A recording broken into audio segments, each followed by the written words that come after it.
What's going on there, YouTube? Appreciate you joining us again today. First of all, we're Strictly Better MTG. I'm Devin, This is Tony. of course, and we first of all want to thank you for the response to our very first video. That was a uncharacteristically decent response for our very first video, so we really appreciate that. Thank you very much. Now, today, on to some of the rest of Fate Reforged. We're going to start with blue today, a color I think that we're both kind of excited for, honestly.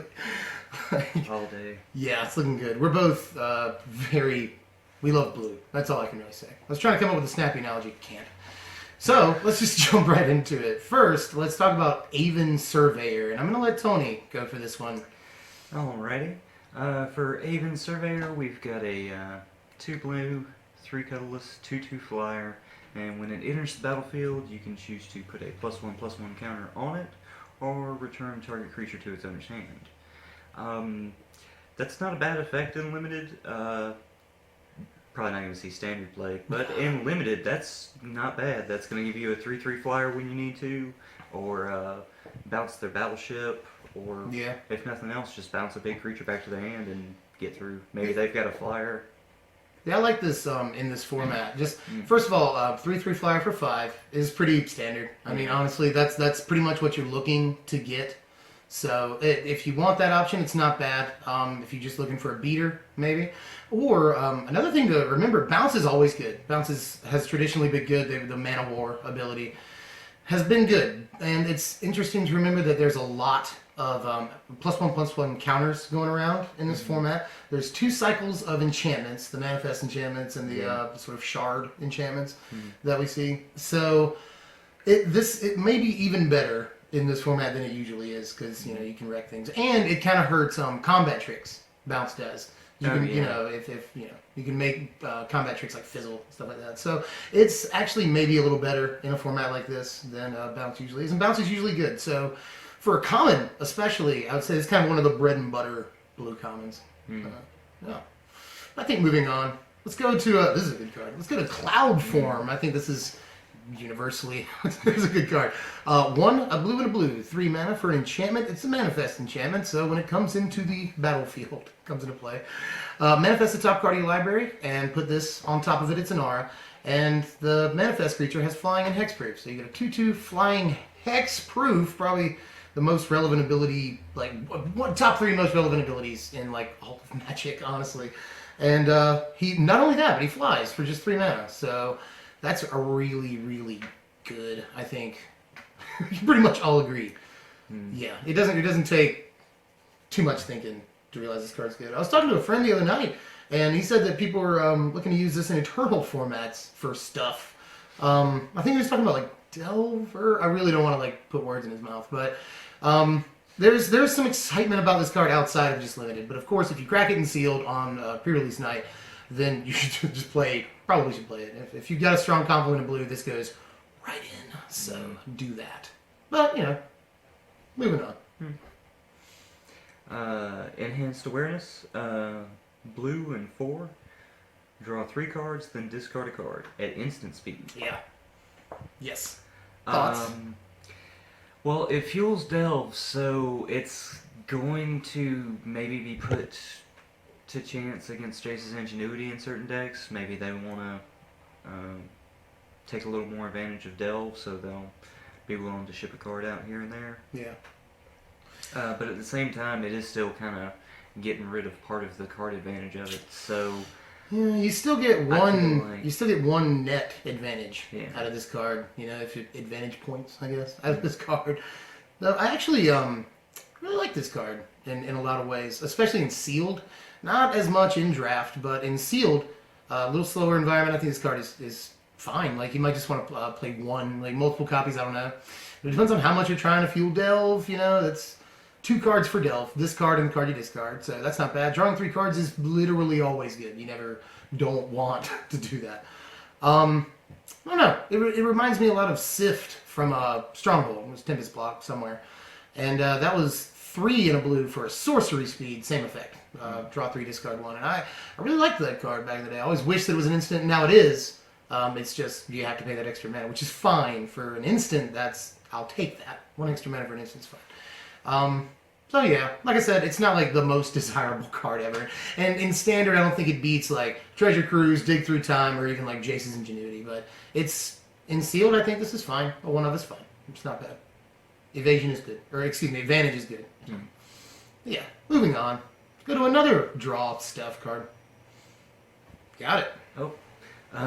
Fascination. It's going to be sorcery speed at 2 blue and X, and you get to choose one. Each player draws X cards, or each player puts the top X cards of his or her library into his or her graveyard. I think that we might feel slightly different on this card. Not terribly so.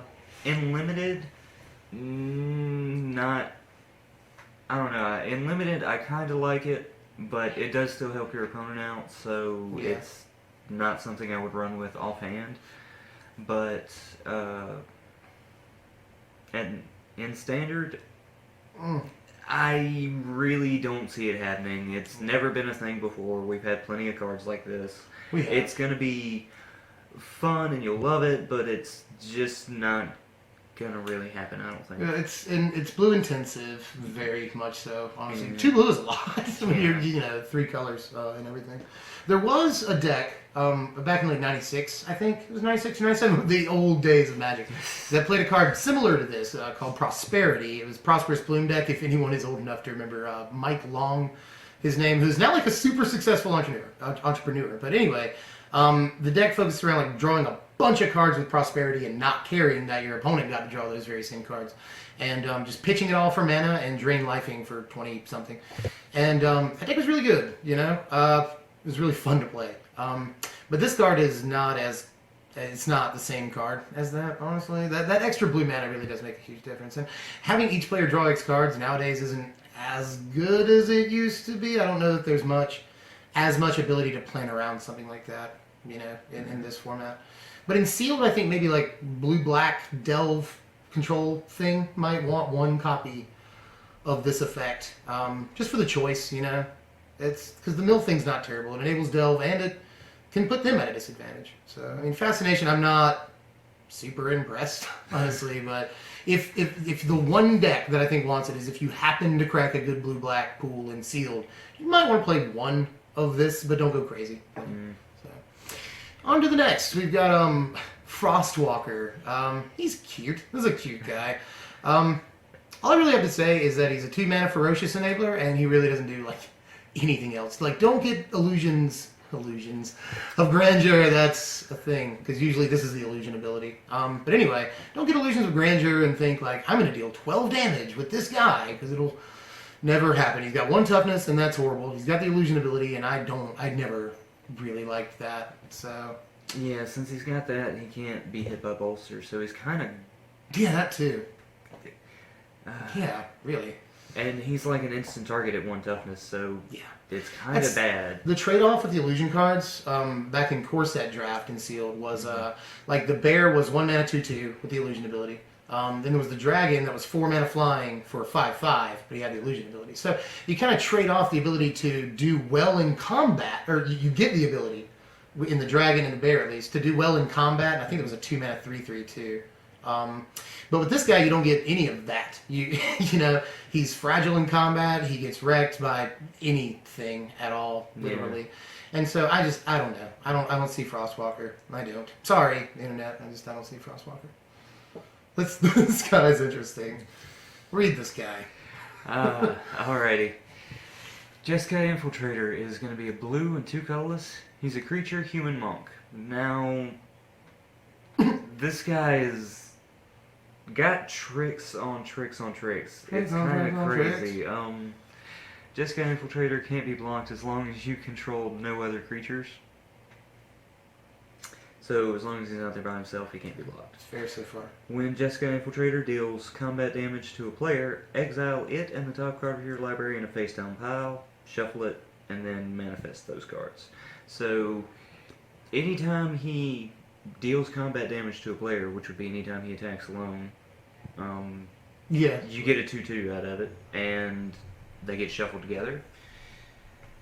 And then you have a chance to morph him, so he'll be a 2/3 and might live, but at the same time The real trick behind it is to swing in with both of those morphs, and if they don't block him, you can flip him over. Yeah, they don't know if they're blocking him or not. That's kind of cute. Like, that's his big trick.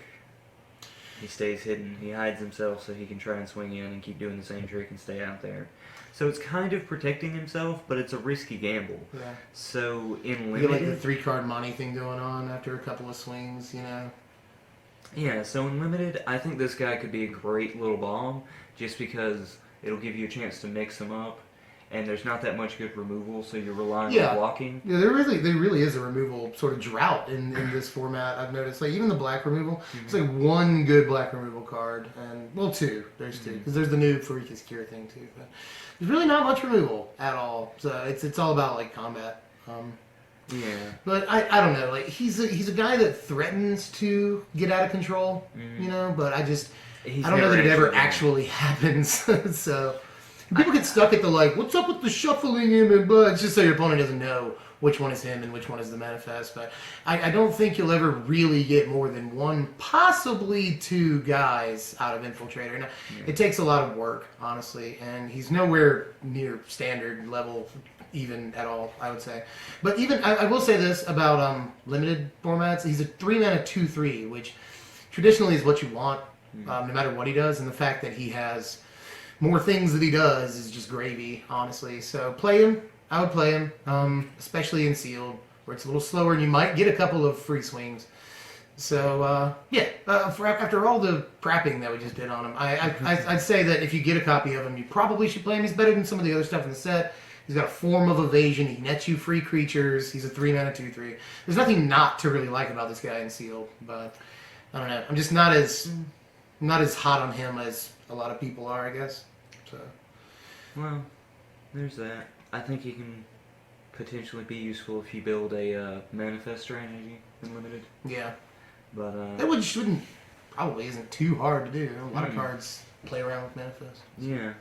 So that's my 2 cents. Just if you can get a decent manifest deck going and you happen to get lucky and pull in. If you get like 2 or 3 different manifests out on the board, that's kind of Magic Christmas Land, but if you get 2 or 3 different manifests out on the board, like you can get really tricky with them, but like I never liked like coin flip kind of cards, and it reminds me of that. It so is. So I don't know. It's just so much work.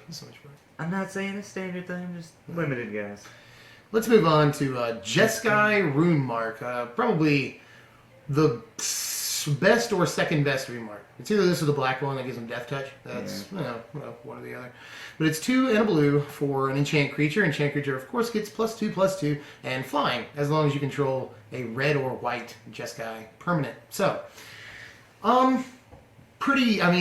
this is exactly what you want, I would say. I mean, you don't want to play a billion copies of them. I'm not a huge fan of enchantments, but we just said there's less removal going around, a little less fear of getting 2 for 1, I think, than normal. Yeah. So enchantments are maybe just a notch above what they would normally be, and +2/+2 is fine, and flying is great in draft or sealed. So. Yeah, and for 3 mana, that's a price that's payable all day. I mean, a lot of times with these enchantments, specifically these, I would probably rather play an efficiently costed creature. You know? Like a 3-mana 2/3, like we were just talking about. I think it's better than this in the 3 slot.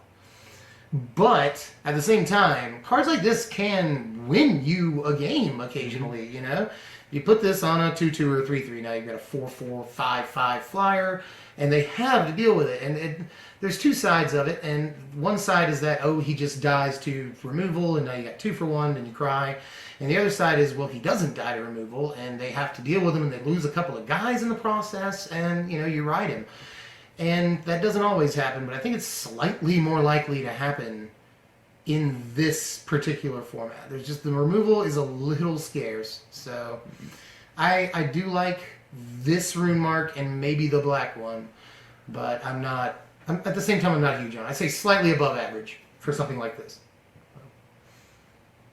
I'll let you get the next one. I think, you say you kind of like this guy? I'm a fan of him for limited. It's not bad. I'm in draft. Sort of. Yeah. Jessica Sage, he's a blue and a colorless, prowess, and when he dies, you draw a card. He's a 1/1, not optimum stats, but he does have prowess, so you can kind of play with him a little bit. And then when he dies, you draw a card. So he'll replace himself after he dies. It's not terrible, actually. Especially in limited. The replacement effects are good. Yeah, and then being able to go third turn, Jessica and Rune Mark, they're both commons, so it's a good chance of being able to get. If they do deal with them, you get the card. Yeah. It's a good way to keep from getting 2 for 1 if you put something on him. Yeah, and on top of that, it'll make him when you do it, it'll make him a 4/4 to swing with. Yeah, no prowess. And 4/4 flying on third turn, Yeah. even in limited, not bad. Yeah. Yeah, I mean, and that's not really like a completely unthinkable situation. It's really not. I don't know. I've always been cold on this effect in a way. You know, I do like replacements. Like there was one back in the day. It's like a 4-mana 2/2 flyer that did this, like Kingfisher or something. I forget, but that was a good card because of a 2/2 flyer. This is a 1/1 prowess. So I don't know. I mean, when I said I like it in draft, I mean it's like a 20th card, you know, like sort of low towards the bottom, but he does fill out the 2 slot. I feel like the 2 slot's thin in this format. So for Jeskai, people were last set Countertalk here. People were discounting the 2-mana 1/3 in white that had prowess, and after playing for a couple of weeks, people were like, "Oh, he's actually fantastic." So I don't want to be that guy this time around. Jeskai Sage might be okay. He might be. So, but I don't know. I'm just not. Could be better. I wish I had more words for that, but just I'm slightly underwhelmed. Well, this one you're going to get along with then. This one I really like, actually, especially in the limited environment. Lotus Pathogen is a 3 or 4 mana, it's 3 and a blue, 2/3 flying prowess. Now, as much like crap as I give prowess sometimes, this is exactly, I think, where you want to be. For 4 mana, it's a common. So you might be able to pull more than one. This does plenty of work for you. 4 mana 2/3, but you add the flying and it's incredible. Like the evasion is also relatively scarce in the set. You see, blue has a lot of it, but almost no other colors. You know, white has a little bit, but even white's flyers are kind of smaller. Yeah. Except for the dragon, but I mean every color has a dragon, so it doesn't count. Yeah. But no, I really do like this guy. In the 4 slot in blue, he does great work for you, I think. So, any thoughts on this guy? If you get him, play him. Yeah, I mean, if you do get him and play him, you're probably going to end up building some kind of prowess thing anyways. Yeah. So this guy is, like Devin said, he's just going to do all the work for you. You're going to get so much mileage out of him. I mean, yes, I would Good assume way of putting it. probably between 6 to 9 damage. Maybe. Like I'd say 6 to 9. He just blocks all day. Like, yeah. Blocks all day, 6 to 9 damage. He might like worry about running up against a dragon or something like a couple of turns later, maybe. But I think it's actually going to happen less often than people think it's going to. Like, dragons are just going to be everywhere. So. Well, like we said earlier, aside from them not having too many options for dragons, it is more of an aggro-y format, so a lot of people are probably going to be swinging over most of the time. Yeah. So if all their stuff's tapped out or they just don't have anything flying open, you can just bash in. Yeah, he's one of those, like, if a lot of times this happens in like blue-white flyers or blue-red sometimes. You get a couple of flyers out and you just bash in, you know. You get a couple of grind guys out to chump, you get some burn to take care of a couple of guys on their side. And then you just bash in with a flyer for a few turns and you end up, off of his back, you get 6 to 9 damage, like Tony said. Yeah. I mean, it's not entirely unheard of. And not only that, he keeps a lot of stuff at bay. Even stuff that's a little bit bigger than him, because if you got cards in your hand, that's one thing about prowess. You can bluff your way out of bad situations pretty easily, especially with a guy like this. Yep. So if you get him, absolutely play him. I think this guy is a little stronger than he looks at first glance. So. Yeah. Here's a cool guy. I will totally take this one. Meringue River Prowler. He's a blue and 2 colorless. He's a human rogue. He's a 2/1. 2/1, not the best stats for 3 mana, but he can't block or beat block. So he's not that bad now for 3 mana. On top of that, This is the gravy. Yeah, you can cast him from your graveyard as long as you control a black or green permanent. Mm. So That's good. yeah, that's not bad. He's entirely splashable. Yeah. I'd say he's definitely probably playable in any combination of those 3 colors that you want to build. Yeah, and you could definitely. probably have some fun with It's it. the meringue. He's an uncommon. Don't get sour about the lemon meringue river prowler. Yeah. I actually think in sealed, especially, really draft too. Any limited environment. This guy's great. Great. I mean, you don't care that much about his 1 toughness because he won't get involved in combat situations. Being able to bring him back is so good. You know, he's sort of invisible stalkery. I'm not going to go that far, but if invisible stalker could bring himself back, that almost kind of makes up for the hex period. The thing about this in sealed, If you could just target him with cloud form. but you can. No, when you play cloud form. You flip. Yeah, I mean that's what I'm saying is you can flip him up, but Yeah. I mean that's unlikely. But That's one of those Wonderland situations. You could plan for it in a casual, standard format kind of deck, or whatever. F&M or something. Yeah. This is definitely that's what it reminds me of. It reminds me of like ban hex proof, which was I think originally an F&M sort of concept, and then it became a thing like mid tier at the Pro Tour in that season. Nice. So yeah, I mean you'd see it every now and again. And I have a huge love for Invisible Stalker. This guy slightly reminds me, and the thing about Invisible Stalker, of course, is that you can do whatever you want, and they can't kill it, you know. So that's really good. The thing here, especially in Limited, is that if they do manage to kill him, you can just start over. And he's a great battleship. You put all kinds of cool stuff on him, and he gets really good. And I like Shadow as an ability, so I don't want to talk too much about this guy, but I will say I think he's kind of exciting. He's a little solid. Fan of the lemon meringue. All right, on to Mind Scour Dragon. This is Blue's uncommon 6-mana dragon, and probably not as good as the other dragons, honestly. 4 and 2 blue for a 4/4 flyer. That's dragon stats. Whenever Mind Scour Dragon deals combat damage to an opponent, target player puts the top 4 cards of his or her library into their yard. So this, I mean, the obvious things you can point out right now is that it's a delve enabler. If you hit with it, you can delve. But if you're hitting with a 4/4 flyer, you're probably winning the game already. I would say you're doing very well already. So this either is win more or it just makes it to where it puts it out of reach for your opponent if it enables some really good delve spells. That being said, I like almost definitely every dragon more than this dragon. So I mean, he's a 6-mana 4/4 flyer. play that. Yeah, play that. But at the same time, that effect kind of makes you. It's iffy. I mean, when it comes up against other dragons, it will kill them. Like they'll trade, you know. Yeah. But I would say only do it if you actually have some decent delve to play with it. yeah. Otherwise, you're just going to be trying to mill your opponent out, and in Limited that can be good, and that can also backfire on you and just get them that close to their bomb, or enable their delve strategy.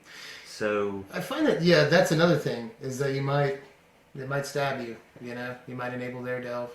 So I find that this is a set. It seems to me of delve enablers when you look through blue and black specifically.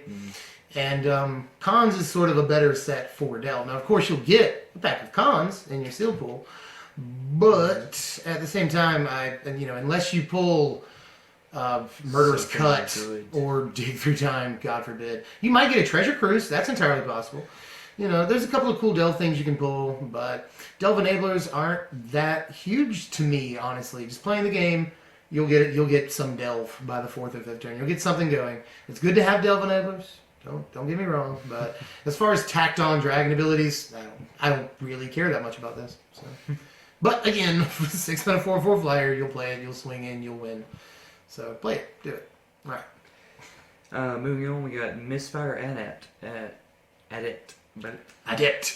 had a blue and 3 colorless. He's a 3/3 with prowess, and whenever you cast a known creature spell, target creature gains flying until end of turn. So he's going to be a 4-mana 4/4 flying as long as you build your prowess deck right, which is potentially better than the. It's about the same setup as I gave you before. This, which is kind of funny. This I actually really like this guy. Yeah. I really, really. If you get this guy, he's an uncommon. You might snag one. If you grab 2, that's killer. But this guy is fantastic, I think. They say that hill giants, 4-mana 3/3s, are good in limited environment, sealed, and draft. Now he's got prowess, yep. And he can give himself evasion. He can give anything evasion. Well, yeah. But, I mean, 9 times out of 10, I think you probably will target this guy, in the first couple of turns. Because a lot of stuff, especially in blue, that you play after this guy will have flying. So, but at the same token, I think this guy is fantastic. I love a lot of the cards that have when you prowess, do something else. Almost universally, those are quite good. So, and especially in the uncommon slot, this guy will be very good. Like the other 2 good cards I can think of with when you prowess abilities off the top of my head are Monastery Mentor, and I think it's the 6-mana guy that when you prowess, you bounce something with power lower than his. He's in blue. We'll get to him soon. There he is, Sage Eye Avengers. Yeah. But anyway, we'll get to him. Those are the 2 best, but they're both in the rare slot. For the uncommon slot, I think his ability is great. It's absolutely great, especially at 4 mana. It's aggressively costed. He could be a 2/3 all day. They made him a 3/3, so thank them for that extra point of power. Yeah. This guy's good. This guy's good. You might get multiple copies, and people may underestimate him in draft and pass you more than one. And I like this guy. I like this guy a whole lot. So nowhere near standard, obviously. No, don't even think about it. But yeah, he's very good in sealed and draft. So. Moving on, however, we have something that I think could see standard play. Yeah. And control decks as a sideboard option. I'm going to go ahead and state that for the record. I think strictly sideboard, perhaps. Yeah. It's Monastery Siege. It's probably the best siege. It's blue and 2. I think so. You can choose cons or dragons when it enters the battlefield.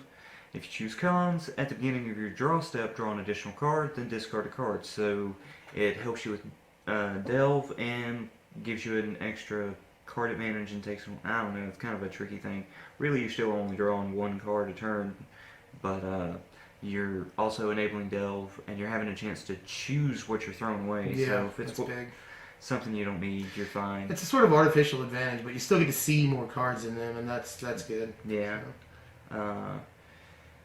If you choose dragons, however, spells your opponent's cast that target you or a permanent you control cost 2 colorless more to cast. Finicky tablet. Yeah, this tablet, I need to change the screen timer, I guess. Spells your opponent's cast that target you or a permanent you control cost 2 colorless more to cast. This deals with so many different burn decks. Yeah, man. And Jeskai, mono red, red whites. Yeah, some control decks. Yeah, just for all their removal. You can make all their removal completely absolute. So Jeskai aggro decks, Jeskai tempo decks may end up having this as a sideboard just because that's going to hurt their opponents so much. Yeah. I think that this also goes in... This goes maybe not a long way, but some of the way towards making Sultai a thing in Standard. I mean, time will tell again, it's 3 mana and you're using your whole 3rd turn to do this. And that, you can't underestimate how big that is. Using your whole 3rd turn to do something that doesn't immediately net you any real advantage or board position is a risk. But at the same time, against Jeskai aggro, which is just demolishes Sultai before it can get set up. This card is very good because, now their Stoke the Flames cost 6 and their Lightning Strikes cost 4, and it gets out of hand. Like, they play that new Shock probably now, and that thing costs 3 for just 2 damage. And, the Monastery Siege, the Dragon's ability, this is probably the Siege with the best Dragon's ability, obviously. The one you're going to pick more often than Cons. A lot of people really like the Cons ability on this card, and again, good for Sultai because you want to fuel Delve and get stuff for reanimation. So, both options are playable against different kinds of decks, honestly. Because against other control decks, you're probably going to want to pick that first option. Yeah. You can see more cards in them. You can fuel your delve, so you can get to your dig through time faster. Yeah. So I really do like this card, but I'm a little on the fence, just trying to be objective and realistic, and not. I don't know for a fact that this goes directly into Standard or not. So I'm gonna say this much. In Standard, most enchantments usually like this, I don't recall them ever seeing too much play. F&Ms, sure, but I don't recall too many Pro Tour events of where any of this went down. So I'm gonna say probably not in standard, but I feel like this, if they're ever gonna do it, this is gonna be the one that breaks the mold and does it.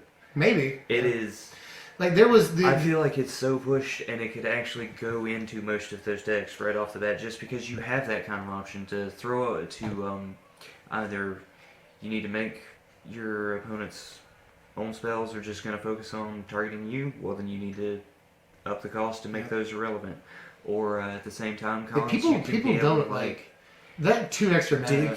dig through time and fuel dig through time At the same time. That's the like this feels like stupidest broken. this feels fuel Treasure engine Cruise there. like so well to like all that going so well together. Yep. I There is just feel one like they're thing setting that it up so that you're gonna have this super fast draw coming soon. there's one thing that this compares, I think, favorably to. This is the only thing I could really think of in standard that's done stuff. Is think of this kind of as Phyrexian Arena. You know, it's 3 black mana enchantment, draw a card, lose a life every turn, so you get an extra card. And this, you don't lose a life, and it's more splashable, and you still get the extra card every turn, but it comes at the you have to discard a card. But that you can work that into an advantage. Yeah. So, I mean, again, I'm not entirely sold, but I think it's, it's a 3.5-star card, maybe, that will find its niche somewhere, likely. So, I'm sure brewers are doing stuff. And at the very least, this probably goes in some sideboards against Jeskai and just really puts a damper on things for them. So, let's move on to Neutralizing Blast, another sideboard card, perhaps. Two mana, it's 1 and a blue for an instant, obviously. Counter target multicolored spell, which honestly, when you think about it, it's kind of crazy it took us this long to get this spell. It sort of joins the cycle of Essence Scatter and Negate. Yep. So this will be in the sideboard against Siege Rhino and other stuff. There's gods and planeswalkers. I mean, there's not many 2-color planeswalkers I think that people play with. Mostly Elspeth and why can't I remember Sarkhan. But you see Sorin. Sometimes and Xenagos, whatever. Elspeth isn't 2 colors. She's on. No, I said that she's not. Okay. Yeah, most of the good planeswalkers I'm saying are monocolored. Yeah. But in any case, this is a sideboard card. So you get and it. I think so. I feel like because of things like Siege Rhino and all the charms and everything else that are going Charms. on, we can probably. I think you could see any blue control deck running 1, maybe 2 of these in the main. I'm not saying a full 4 of, but like a 1 or 2 of, just to have a quick chance to I can see the silver early bullet. on. Yeah, the silver bullet copy of Neutralizing Blast. I can get that. There's people used to do that with Negate. Let's see one Negate. So I'm not hating on Neutralizing Blast. Don't get me wrong. I think that with the environment, you have like a 70 to 90%. It's a huge spread of a chance of seeing Abzan Charm or Jeskai Charm.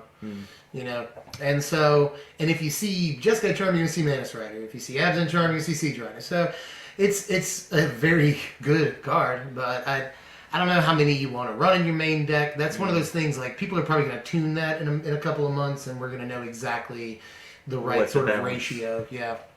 But, good card. But thank you, Wizards, because I guess we wanted that.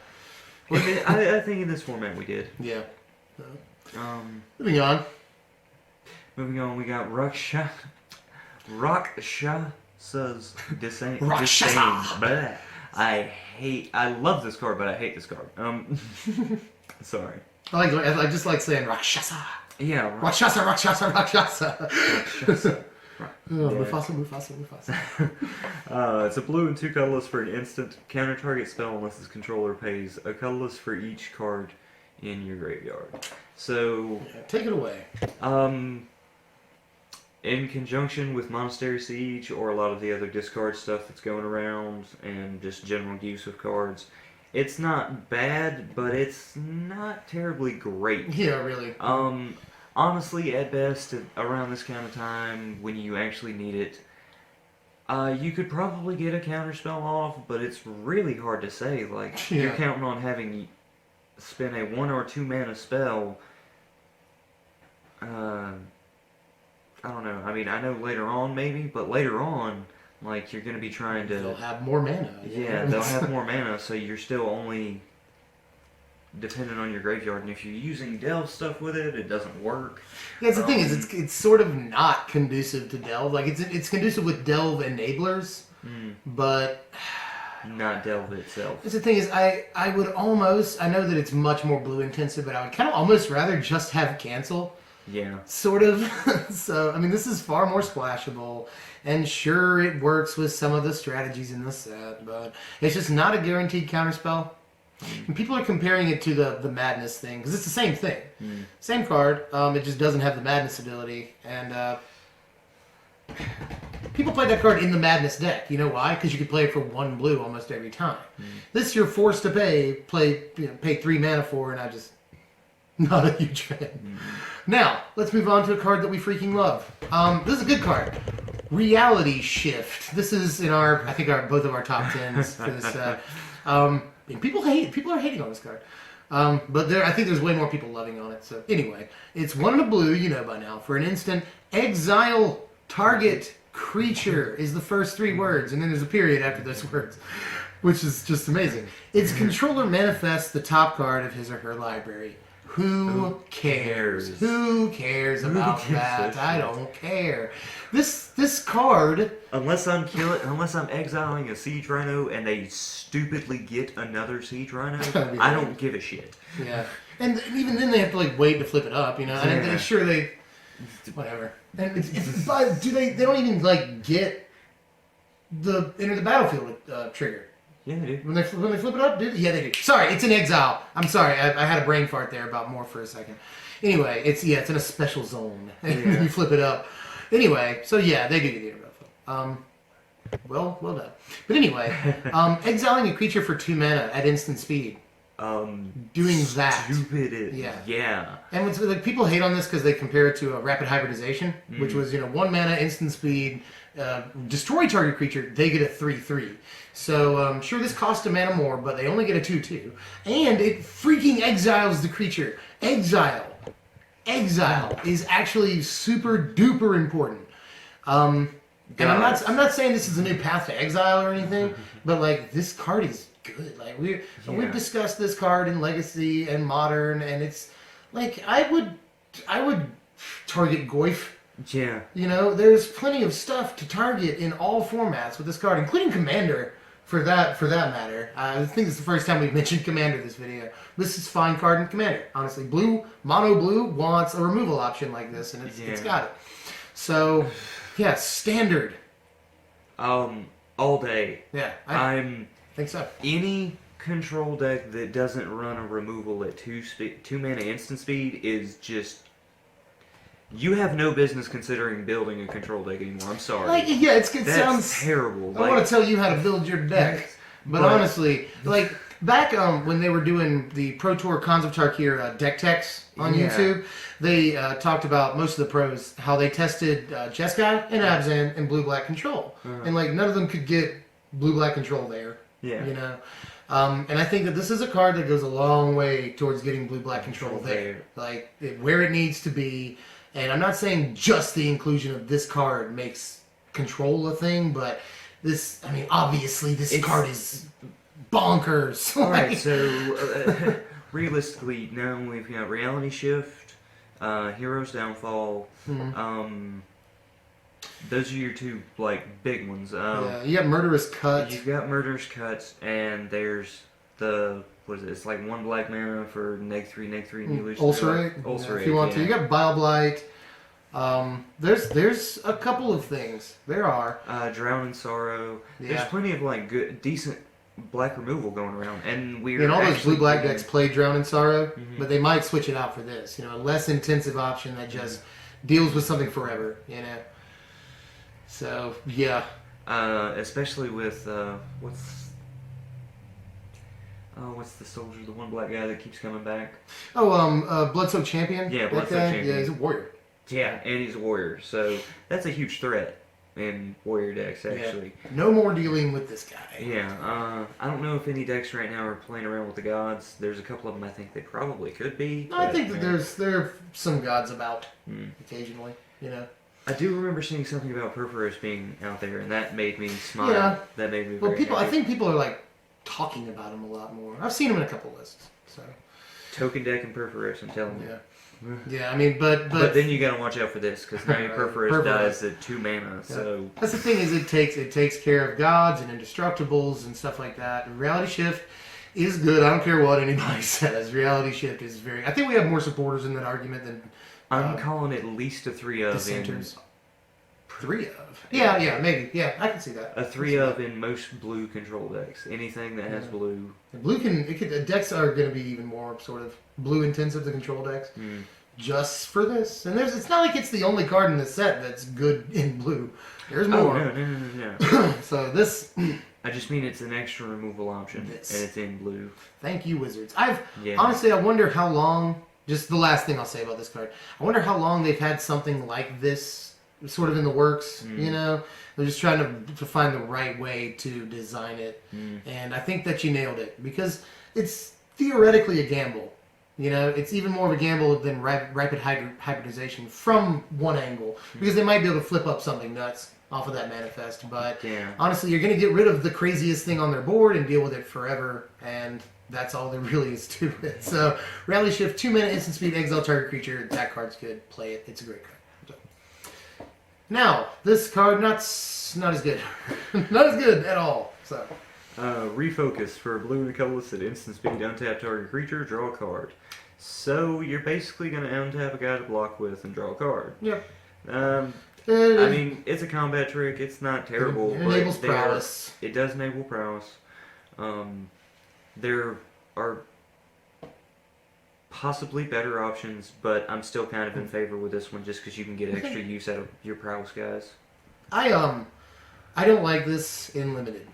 Like at all, yeah. To me, people compare it to Pressure Point, the white version that taps a guy. Yeah, but I think that one is much better, honestly. Yeah. That says target creature can't block. This says your creature can block. Right. I'll take the other one any day. I mean, I like prowess enabling combat tricks as much as the next guy, but this doesn't do a whole lot for you. The draw a card is desirable. Don't get me wrong. But the only thing I see this even trying to be a thing in is that like budget version of Blue-White Heroic that you see at F&M occasionally. They might try to run this card, but even this sort of strikes me as the card they run for a week and decide they don't really like and they cut it. Yeah. So all in all, probably one of the cards that we've hit in blue so far that I am the least impressed by, I would say. Pressure Point is better. If you're looking for an alternative, like something that's like this. Yeah. Pressure Point is much better. Oh, all day. Now, this guy is super weird. Renowned Weaponsmith. It's a 2-mana 1/3. We were saying that those were good the other night. A blue and a colorless for a 1/3. You can tap him to add 2 colorless to your mana pool, but you can only use that mana to play artifacts or activate artifacts. This is where it starts to veer off. A blue and tap him to search your library for Heart Piercer Bow, which is a decent uncommon and limited, or Vial of Dragonfire. Dragonfire! We have no clue what the hell that is, but I would venture to say it's not going to be crazy. And then you put that card in your hand. I would venture to say Vial is going to be like on the level with Heart Piercer Bow, and sort of, it's not going to be some insane card. So this smacks of the kind of thing that Wizards is like, we want to put that mystique out there for the next set, but it's going to end up not really being huge. So, however, worth noting a couple of things I want to say. 2-mana 1/3, I've said that a couple times. This is better than Vidalcan Engineer, which is the exact same card. It's a 2-mana 1/1, and you tap it 2 for artifacts or activated abilities. People play that in Commander a lot of the time, and you see it every now and again. It's one of those like favorite. It's like a cult card. You know, people like Vidalcan Engineer, and this is just another one for Commander, if you want to look at it that way. But I don't see it doing much of anything else. Now, if the next block revolves heavily around artifacts or something, or maybe even the next set, it's a possibility. Then this could do a little work for you. But right now, this is not that much of a thing, I would say. Any thoughts? In limited, if you happen to pull a couple of crazy artifacts, And this guy, I would say there's a chance to make it work, but I wouldn't really count on it. So I just you don't may know what wanna artifacts plan you're for like, something else. gonna pull. You know. Yeah, I don't think I've looked at You artifacts can, too much yet. yeah, I mean, I don't really think there's hardly any. I mean, there's a few equipments, you know. I know there's one equipment that seems nice. It's I want to say it's the Hero's Blade. It's like +2/+1, Yeah, the and when a legend thing. legendary comes out, you attach it to it. It just seems fine, you know. So So it's we're a now free equip weaponsmith. on legendary. You know, the body is fine for the cost. That's really, I mean, they didn't really discourage you too much from playing this card, but don't get crazy. It's not going to do all the work for you or anything. So this card, I kind of like this card a lot. Go ahead. This is Rite of Undoing, a blue and 4 colorless, so a little expensive for this. It seems. But Instant. It's got Delve, so forget Delve. the cost.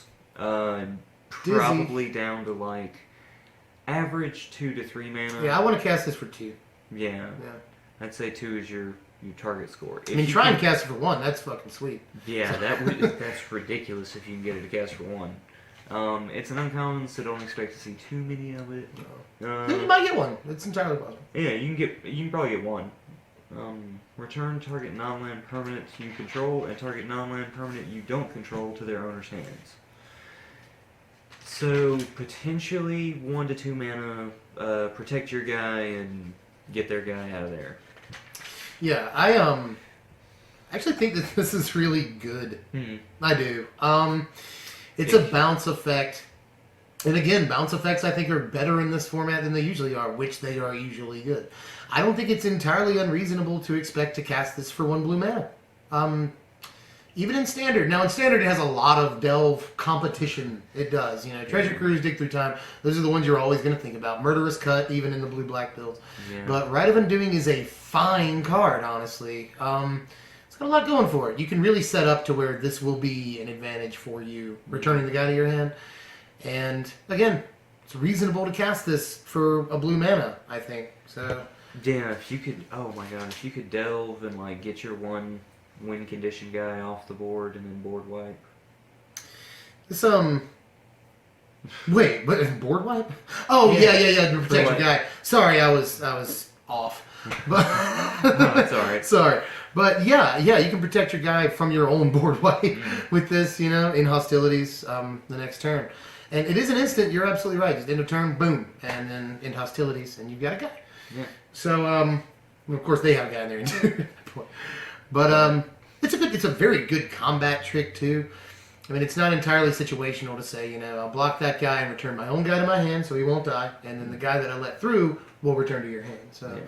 I mean, there's plenty of neat little tricks with this thing. I really like Rite of Undoing. I traditionally like these kind of effects. Now, it's worthy to note it doesn't actually generate any tempo. This is normally a tempo card, but since you return a guy to your hand, you're not really generating tempo. But I don't think of this as a tempo card. I think of it as a control card. And when you look at it that way, I think it does things for you. It does. So, and again, bounce. Bounce I like in this format. So now we're moving on to a card that a lot of people have a lot of love for, in sealed at least. Sage Eye Avengers is 4 and 2 blue for 4/5. Pretty good body in this format, especially. It has prowess, and whenever it attacks, you may return target creature to its owner's hand if its power is less than Sage Eye Avengers' power. So, thoughts on this card?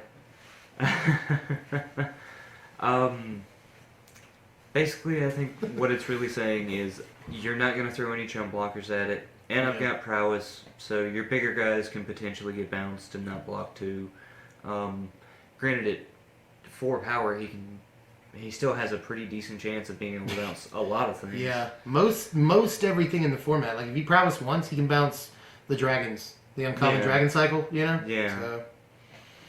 So yeah, I'm pretty sure that he's going to be a big thing in limited. Yeah, like if you get this guy in limited, just play him. He's a bomb. You're gonna love him, and he's gonna do work. He strikes me as sort of, I don't know what to call these, but in almost every set, there's like a high costed rare that is not like good at all for standard, you know, but is just crazy in limited. and they're fairly. This is what I'm getting at. They're fairly common rares to see, and I think because they, Wizard seeds packs for limited play, and these I think you'll see more often than a lot of rares. It would not surprise me. This smacks of $1 rare all day. You can get this on TCG Player for like 20 cents, but honestly, in limited, this will do absolutely all of the work for you. And imagine, this isn't too Christmas land, I don't think. Imagine 2 prowess triggers in one turn and the guy just starts to go crazy. So, definitely play Sage Eye Avengers. He's got a much better body than you'll see in a lot of this format. If a guy gets up to 5 toughness, then he's very good. So can he basically just do that as just when he attacks, and is it only a single target, or is it? Oh my can goodness! he target multiple times? Oh, sorry, internet. I'm a fool.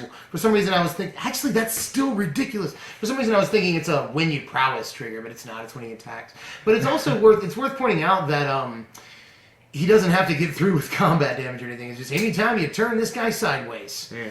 And that's pretty silly. So, but yeah, what you want to do in some situations is hit the prowess trigger and then swing with him.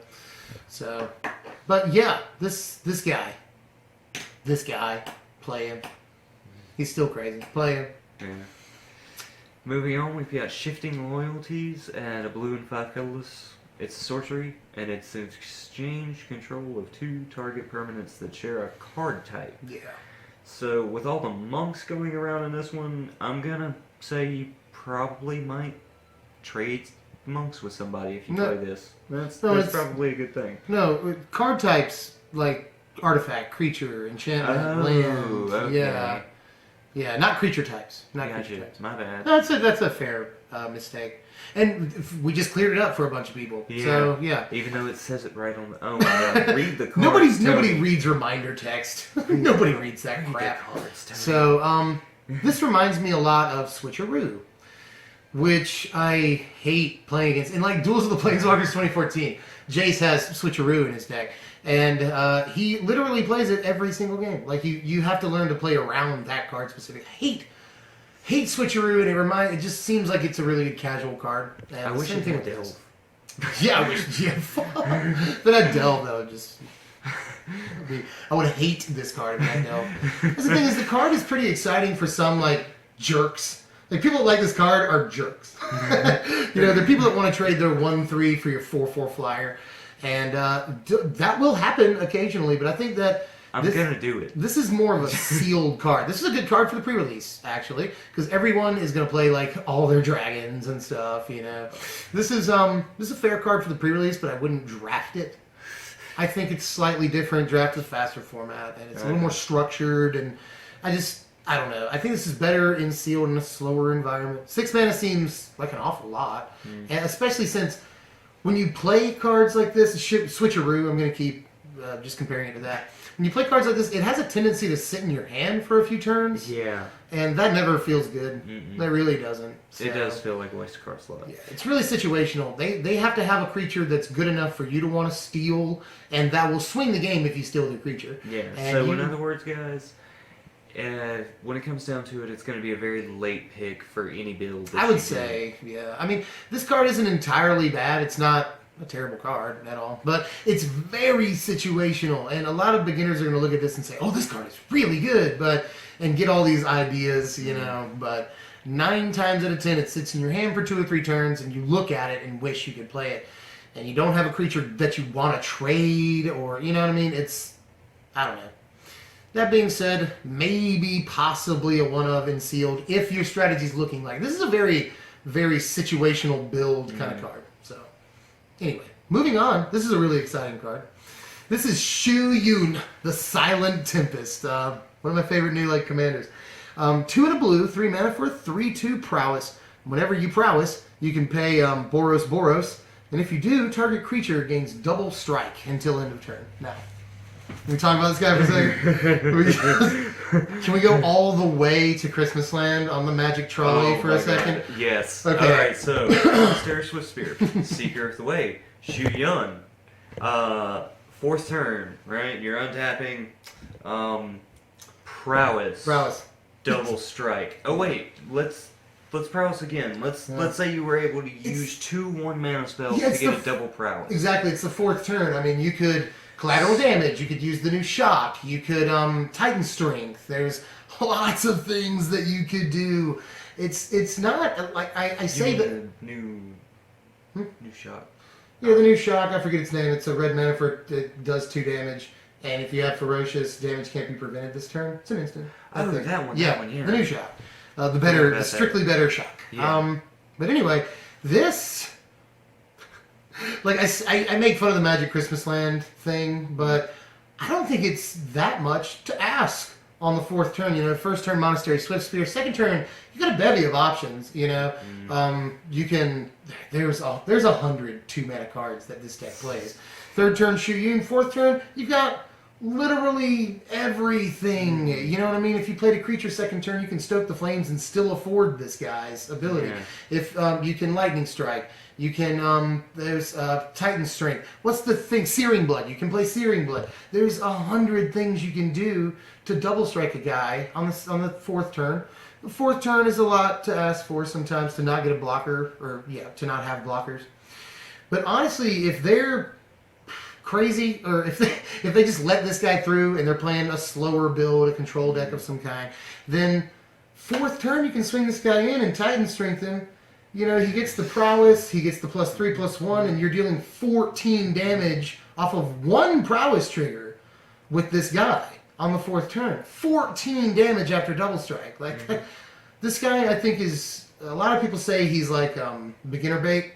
But yeah. I really do want to at least play with this guy. And at the same time, we said it may be Christmas Wonderland, but if you can get off double Titan Strength on this guy with double strike, it's nuts. It's 20 for the win. Yeah, for the win. So on the 4th turn, you know, I mean, that's just the kind of stuff that I like as a Magic player. Like, you have to be realistic. It's probably not going to happen, but honestly, 4 mana, 2 Titan Strength. I mean, we've got stuff in the format that you can get that mana on the 4th turn. It's not entirely hard if you're just playing blue-red, you know. If you can find any other way to pay 1 mana and get +3, just +3. Yeah, I'm trying to think of stuff, you know. But I think we can go ahead and move on. We've said enough. I don't know if this guy was in my top 10 or not. But he is in mine. He's definitely like honorable mention if he's not in my top 10. Like, I haven't sussed it completely out yet, but he might be. Go ahead. How do you feel about Commander form, real quick? In Commander, I do say he's a solid commander. I will say that, but I don't particularly care for playing commander decks that are heavy on like instants and sorceries and combat and stuff. Like, I just like really bomby effects in Commander. So, you know, this is passable in Commander, but I think that you have to build around him very tightly. And I don't know. I feel like someone better than me will do that. So, you know, but I don't think he's the best commander ever. No. Yeah. Let's try this guy out. Sultai Skullkeeper for a blue and 1. He's a 2/1, so he's a nice little bear for 2. And when he enters the battlefield, you put the top 2 cards of your library into your graveyard. So it's a little delve enabler. He's a common. You'll probably see a couple of them. I kind of like him. Yeah. He's a 2 mana, 2/1. He is a common, so there's a chance you'll get multiples of him. Which is going to help if you are able to focus on that delve strategy. And even if you're not, he's still going to be a 2 mana bear. Yeah, he's a bear. You don't see that a lot in blue. Like, there was the stupid thing that like always got drafted last in Khan's block. That was a 2 mana 2/1 in blue. And this is that, but with a somewhat desirable ability on it. You can like 2nd turn immediately start feeling delve, and that isn't terrible. Honestly, I think that in a lot of Sultai-ish delve limited strategies, he's going to be just fine. And your options in the 2 slot are somewhat limited. So, especially with 2 power, he's fine. He's fine. You don't care if you trade him. You want the delve enabling, and if you can trade him for something, you're even happier. So, he's good. I think he's decent. Play 1 or 2, even. He's not great in multiples, don't get me wrong, but he's definitely more worth inclusion than I think a lot of people would be led to believe.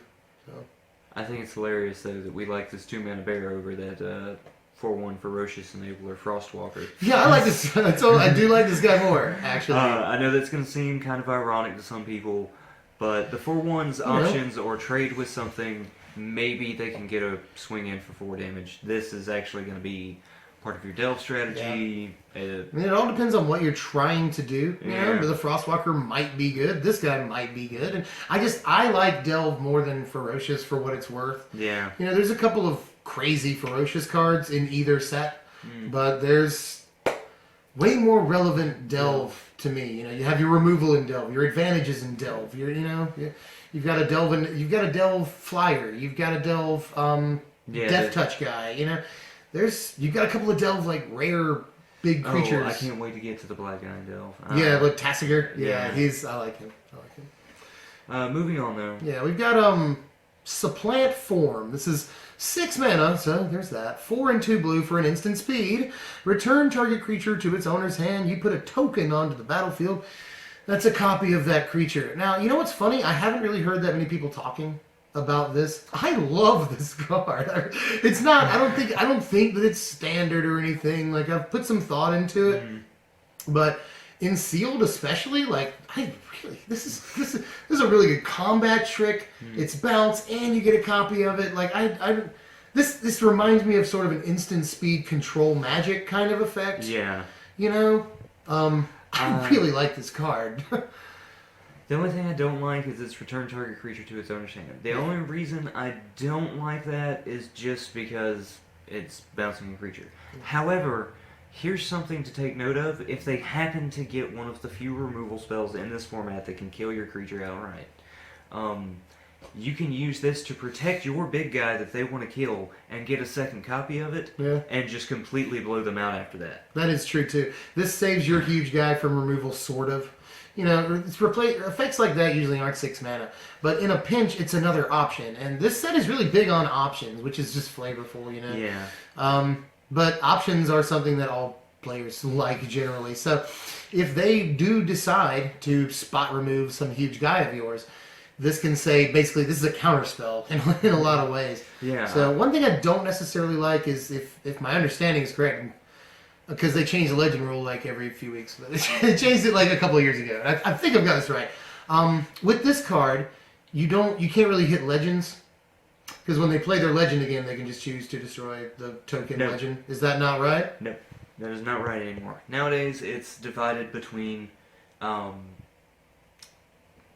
battlefields. So yeah, like you can both have a copy of the same legend. Okay, I'm making sure I was understanding that. That's why you can see like Jace on Jace matchups. Jace on Jace on Jace. And they stick there, but then when somebody plays their Jace again, they'll have to discard, that kind of thing. I couldn't remember how they changed it, because the legend rule change was a thing for a little while, and then I just totally forgot. As honestly, far as I know, that is still the way it goes. Yeah, I admitted that I forgot that. But yeah, so you can even nab legends, and it just totally doesn't matter. Yeah. So yeah, especially in your sealed environment, I think this card is very good, because especially by the 6th turn, you can hit stuff like dragons, and you know, just they're not going to have a good time because it's instant speed. They're going to swing in, and you're going to be like, I like that guy, and yeah, one way or another, it's a bomb that gives you the option of protecting your own guy and making a copy of him so that you can have 2 and bash in. Yeah, I would say it's a potential steal bomb. Their best guy and have them go at it when they're ready and take one another out. It's a piece of removal or protection. That's a good point it's too, all kind of stuff that you can do with it. It's a limited bomb. You're gonna love it. If nothing else at all, it's removal. Bounce is removal. Yeah. And like we were saying earlier, I think bounce is a little bit better in this format. So play Supplant Form. Maybe just the 1 copy, which is all you'll get. It's a rare, but it's, if you see it, and again, I think this is one of the more uncommon sort of rares that you'll see. So I'd give it a try. At the very least, I'm a little excited about it. Again, probably not standard, but it's a cute sort of control card. I don't know. People will try. Tony likes this next card. I don't really. So we're gonna have our first real debate, I think, of the day. Let's take it away. All right, we're coming up on Temporal Trespass for 8 colorless and 3 blue. Now that seems like a ridiculous amount of mana for you know, a sorcery Anything. speed. Yeah, for anything really. 11 converted mana cost. Is it Eldrazi? Yeah, seriously, no. It's a sorcery with Delve, and you take an extra turn after this one, and you exile it. So, I'm gonna level with you. Here's the thing. I want this to be a thing terribly bad. I would rather see someone with a Jeskai Tempo or Jeskai Aggro deck that just goes right into this. Going ham. And after all their burn spells and everything else that they can do, prowess-wise and everything else that you can build around, I would so much rather see them just like, okay, 4th turn, okay, instead of you getting to go turn 5 and board wipe me, I'm just gonna do this delve and take an extra turn, and I'm gonna draw my card, and now I'm gonna swing over with some more prowess stuff and kill you for the win. That's where I think the application really goes, is in an aggro deck. Just a deck that wants to swing 2 turns in a row. That's all this really is to me. I think that it just has so much competition in the format. Delve, I mean, when you just look at Dig Through Time and Treasure Cruise, it's like, how much can you actually afford to delve over the course of a match? And it's cool to swing with your guys again, that's fine, I guess, but it's extraordinarily blue intensive. There's that to worry about. It means trying to be able to delve for at least 7 on like the 4th turn. Yeah. Which is really ridiculously hard and ungodly to ask for. Yeah. And it has to be early because, like, if you're playing against Abzan or something and they don't have in hostilities even, they still have, and a lot of them don't play in hostilities, but they've still got all their big guys. Like, if Abzan can make it to the 7th turn against you, you know, then they're going to start doing much better as turns go on, is all I'm saying. The farther you go against a deck like Abzan, if you're playing Jeskai, the worse you're going to do, right. And so something like this is still with the delve a little, it's kind of prohibitive, a little bit. And I don't know, I actually though, I'm not a big fan of Time Walk effects of any kind. I didn't care for Time Warp. Now, we had a buddy one time that had just the most hilarious infinite turn things back with the first Return to Ravnica, or the first Ravnica block. But honestly, that's what Time Walk effects are for to me, is the guy that wants to make the stupid combo deck. But you can't even do that with this, because you exile this stupid card. So the Wizards, it looks like, has really taken time to overcost this, and you have to exile it, so we won't see any stupid crap with it. And even some Jeskai, like Ascendancy combo, I don't even think really wants this, because it's going to win in 1 turn anyway. Yep. And I'm not seeing it. I'm not seeing it too much. Unless you just happen to need the setup time for it. But even then, if that's the case, you're probably just going to go ahead and pass your turn. If you do anything that screws this combo up, I may be prepared, I may not be prepared. And if I'm not prepared, well, I'm screwed anyways, so... I know... Trespass, I'm going to go ahead and say, like, it might be. Because with Time Walk effects, they could always be a thing. You just don't know, because taking an extra turn is powerful. It's just, I have never had much success with it. I played a lot of Cube online, and a lot of Cube, like, with proxies and stuff. And Time Walk, you draft it, and it's almost always draw an extra card. 9 times out of 10, it's draw 1 card. And it's once you actually play with Time Walk for a while, you're not as, like, star-studded by it, you know? So, Temporal Trespass, we'll see. We'll see. Now, one of the weirdest cards in the entire set coming out. Torrent Elemental, BitTorrent Elemental. 4 and a blue for a 3/5 flyer. Whenever Torrent Elemental attacks, tap all creatures defending player controls. That's cool. And then for 3 Golgari, put Torrent Elemental from exile onto the battlefield tapped. Activate this ability only time you could play a sorcery. So, Torrent Elemental. Here's what people are saying. One thing I heard is that it gets around Elspeth. Gets around her first ability and, taps the tokens. Or gets around her second ability. Yeah, that thing. And it gets around both. That's what I'm saying. Around Elspeth, it gets around the tokens with that first ability. And gets around her second ability with his PT. So there's that, I guess. But Torrent Elemental just doesn't look that impressive to me, honestly. I mean, what are you thinking?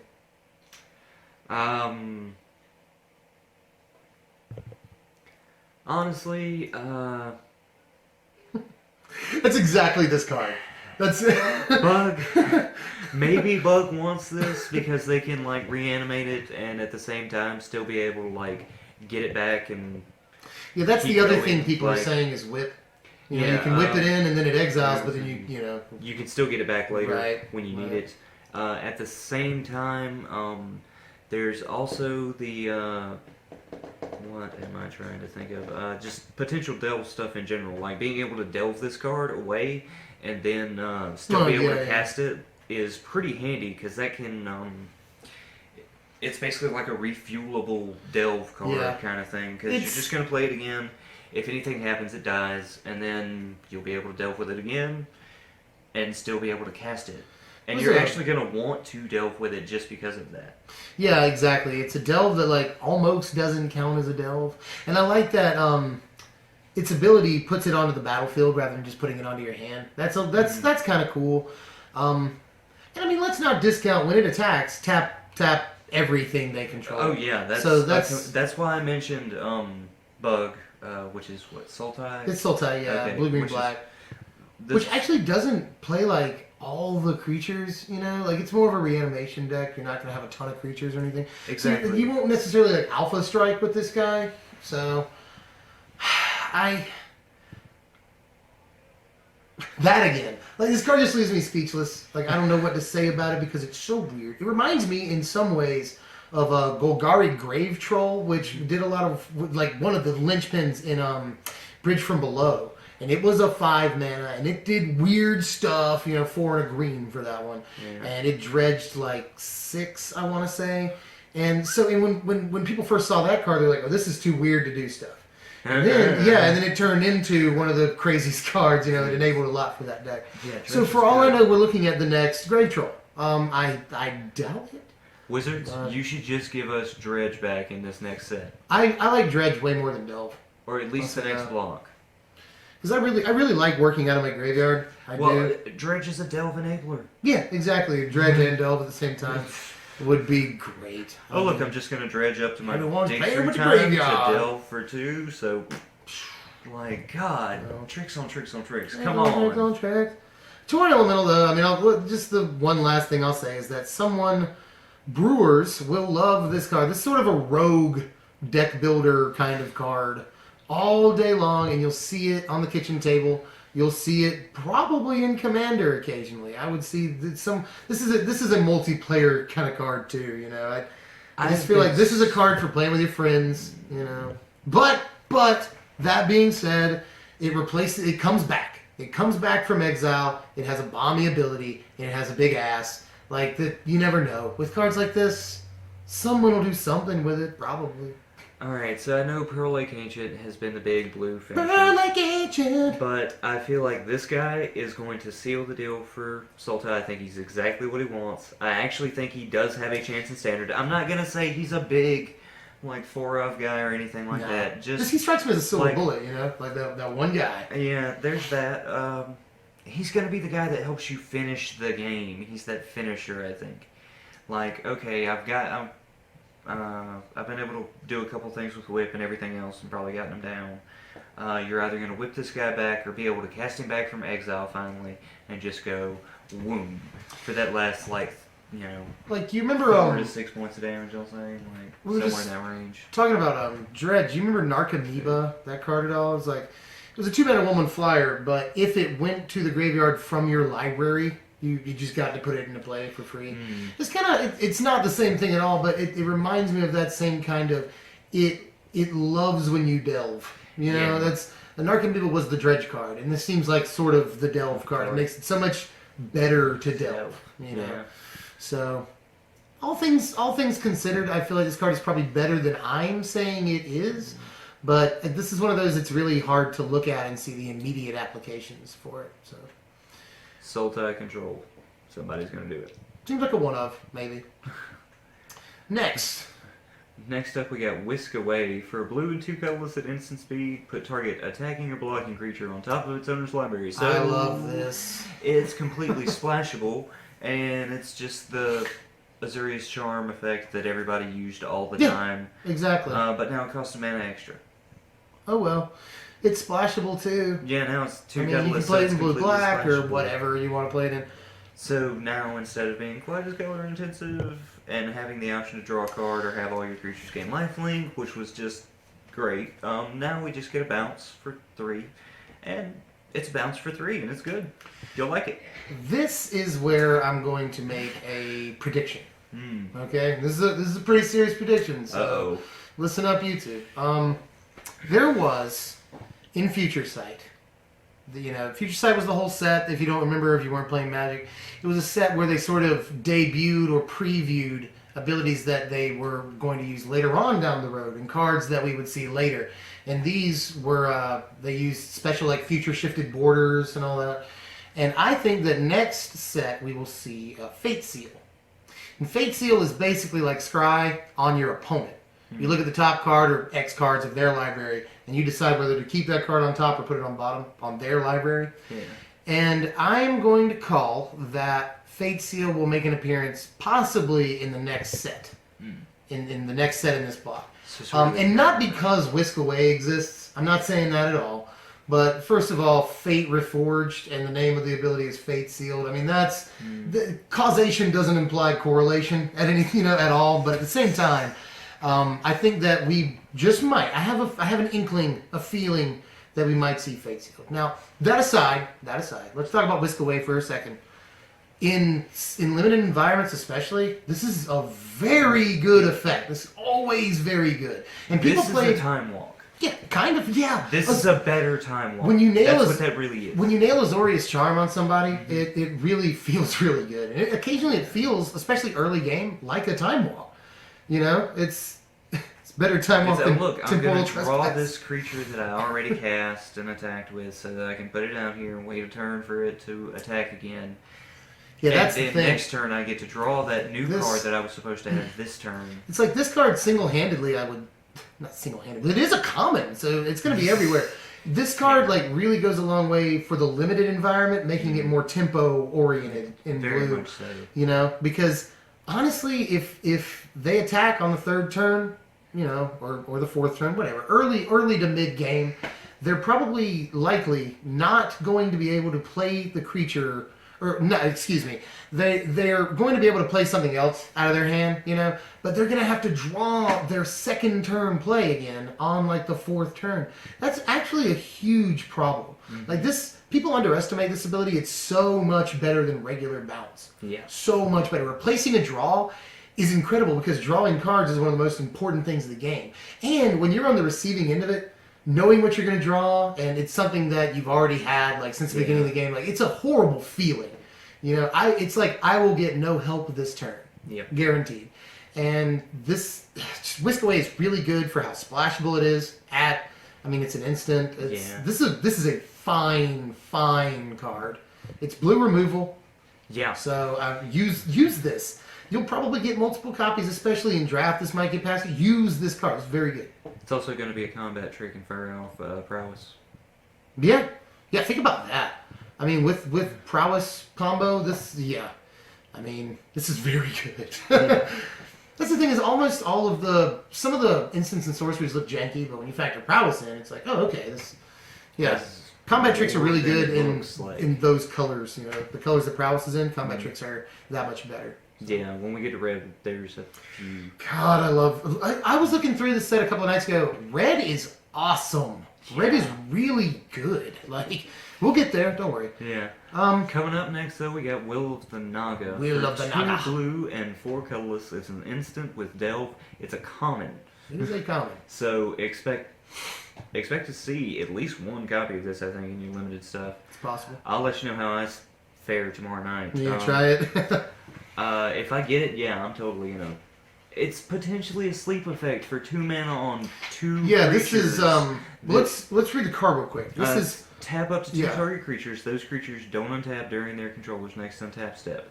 So that's saying, alright, they're about to attack, I'll pay 2 blue mana, delve 4, and your 2 big guys over here don't get to attack, and they don't get to attack next turn either, and they're not going to be blocking, so... Yeah, this is Frost Breath. A lot of people played Frostbeth in the Corset seal for a couple years. Yeah. And it's really good. Frostbeth was 3 mana for this exact ability, but no delve. And I think that the only difference between those 2 cards is that you wanted like as many copies of Frostbreath. You want 2, even 3 sometimes. Will of Naga, I think you want a solid 1 maybe copy of this card. It fights with a lot of other delve in your deck, but this effect for especially newer players, this doesn't look like a whole lot. This isn't great, but this effect is actually very good, especially if you hit them on attacks. They declare their attack step, and then you tap their guys.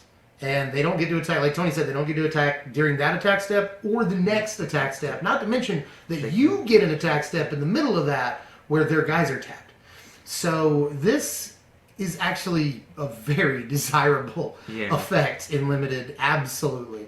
Not to mention that, like, people always come up with, like, oh, you're going to have 3 or 4 creatures. Like, a lot of people overestimate the amount of creatures that they're going to have on the board in Limited.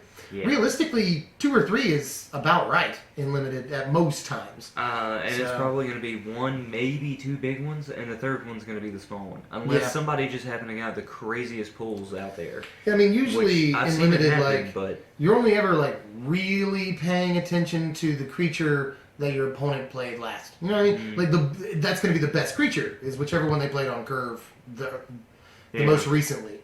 So, I mean, it's only going to be a few, it's not like you curve out and sealed that much, You're hardly ever going to go 1 drop, 2 drop, 3 drop, 4 drop. So, by the 6th turn, you realistically will still only have, like, 2, maybe 3 guys. So, Will of the Naga is a good card. It's a good card. Play it. Now, our last blue card, I kind of want to get Tony's opinion on this. I don't think we've talked about it. I don't like this as much as, I've heard a lot of love. I've heard love for this card, and I'm just not seeing it. Right into Being. It's 2 and a blue for a sorcery. Look at the top 2 cards of your library. Manifest one of those cards and put the other on the top or the bottom of your library. Now, this is one of the rare manifest cards where you know what you're manifesting. Exactly. And that's good. That can be very good. But I can't look past this just being a 3-mana 2/2. I'm sorry. Alright, well, here's how you can look past it. And a scry. It's like a scry, too. It's a 3-mana 2/2 that lets you scry. Yeah. And that's not great, seeing as how we've had like a 2-mana 1/3 that lets you scry 2 Omen Speaker. Yeah, Omen Speaker. We'll never get over Omen Speaker. No. That was a great card. It is still a great card. Yeah. The only thing that I like better than Omen Speaker is Augur of Bolus. So...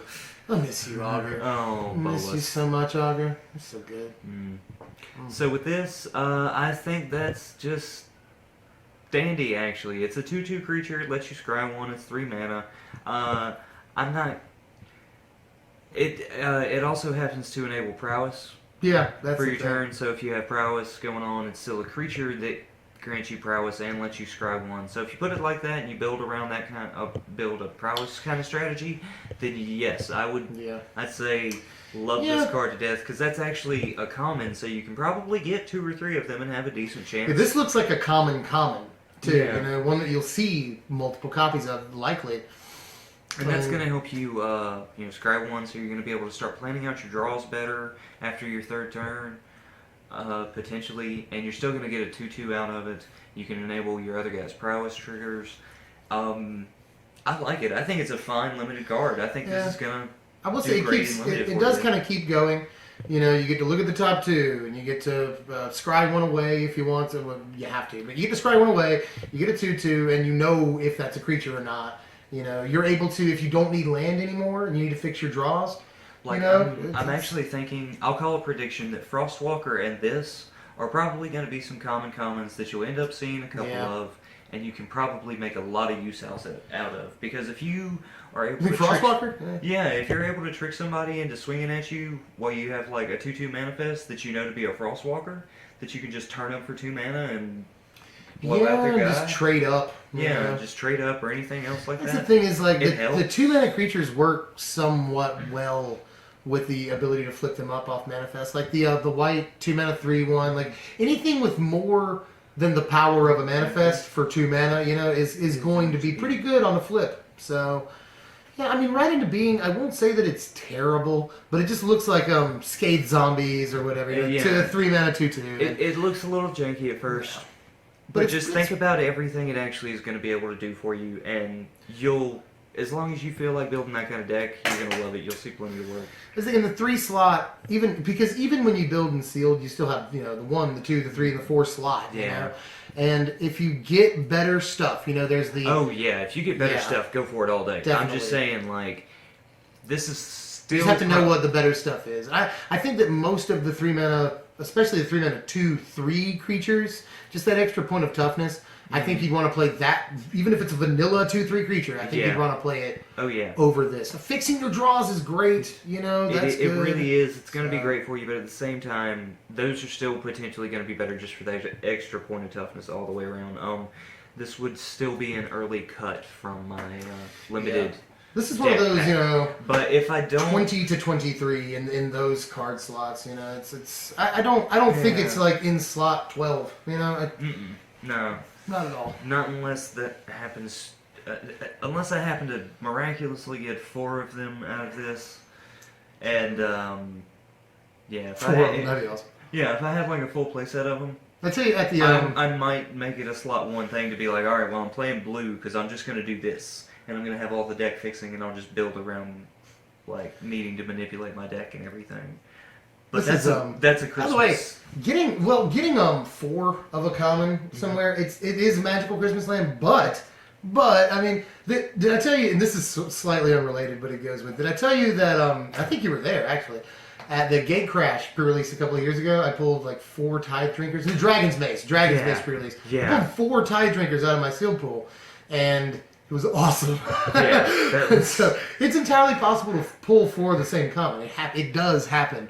That was a great pre-release. Yeah, I remember. But yeah, God. But 4 right into beings, like, that'd be nice. It'd be nice, Again, I think that replacing or looking at your next couple of draws is good. It's good. Yeah. That's fine.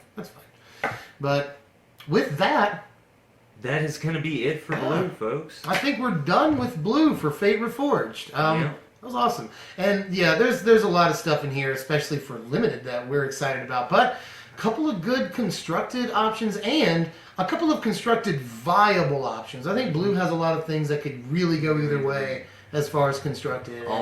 It'll take good deck builders to figure out what goes and what doesn't. There's a lot of funky stuff in blue, and you got a lot of delve options that are fighting each other. So we have a lot of fun seeing what happens this season, because Fate Reforged, ultimately, I think it sort of feels like a middle set.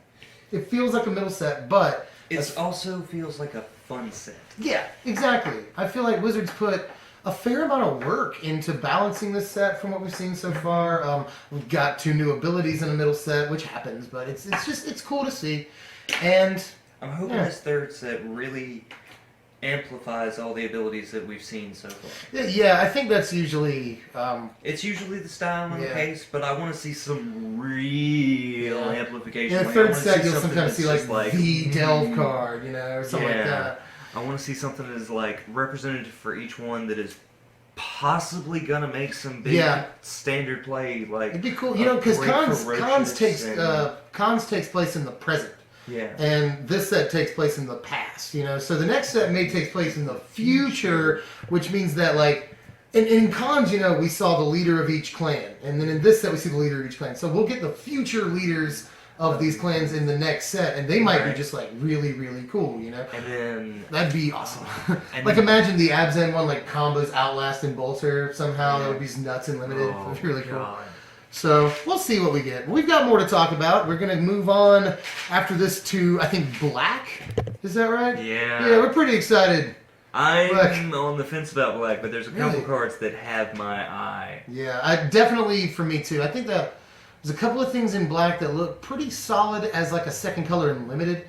And there's 1 or 2 specific cards that I think, like, will almost certainly break constructed in black. So not break constructed, but make it into. They're going to change it. Yeah. They're going to break it. But yeah, anyway, appreciate you guys joining us for our blue set review of Fate Reforged. Join us for black. Thank you guys very much. Yeah, seriously, appreciate all your support. It's been really cool for our very first video. You gave us more support than we thought we were going to get. So yeah, seriously. Keep doing that. Please like, please share, please subscribe. Subscribing is awesome. Please do that. And comment, please. Tell us your comments. Any favorite cards, questions, concerns. If there's any really good Magic players out there that are like, Right Into Being is the best card ever, and you're a really good Magic player, like, let us know that we're retarded. Like, let us know that we're bad at this game. We actually want to get better. We're trying to educate other people, and if we're wrong, we need you to educate us so we can. I mean, this is an open forum, you know. Yeah. I'm definitely convincible on things. So, but anyway, appreciate you guys. We'll see you a little bit later here with the Black Favorite Forge set review. From Strictly Better MTG, I'm Devin. And I'm Tony. We'll see you guys later. Have a good night.